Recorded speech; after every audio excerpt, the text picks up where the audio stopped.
رسول اللہ صلی اللہ علیہ وسلم نے بتایا کہ تکبر اور ظلم جہنمیوں کے دو نمایاں علامات ہیں۔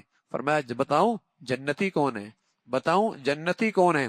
رسول اللہ صلی اللہ علیہ وسلم فرمانے لگے کل ضعیف متضعفین، وہ کمزور جس کو لوگ بہت ہی معمولی سمجھیں، جسے لوگ بہت ہی معمول سمجھیں، لیکن وہ ایسے اللہ کے پیارے ہوتے ہیں، اللہ پہ قسم کھائیں تو اللہ ان کی قسم کی لاج رکھ لے، اللہ پہ قسم کھائیں کہ اللہ ایسا کر دیں گے تو اللہ ان کی قسم کی لاج رکھ کے ایسا کر دیتے ہیں۔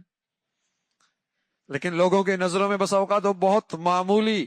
الا اخبرکم باہل النار، فرمایا جہنمی بتاؤں؟ کہ یا رسول اللہ ضرور بتائیں۔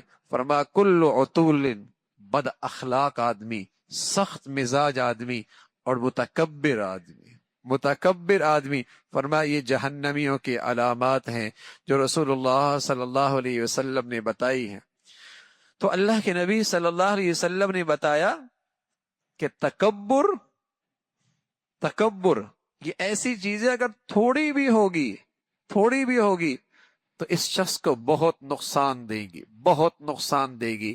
آپ علیہ الصلوۃ والسلام فرمایا کرتے تھے کہ جس شخص میں ذرائی کے برابر بھی تکبر ہوگا اللہ اس کو جنت میں مروہ، منا، صفا مروہ پہ حضرت عبداللہ ابن عمر اور حضرت عبداللہ ابن عمر ابن عاص رضی اللہ تعالیٰ عنہ، ان دونوں کی آپس میں ملاقات ہو گئی مروہ کے اوپر، آپس میں باتیں کرنے لگے۔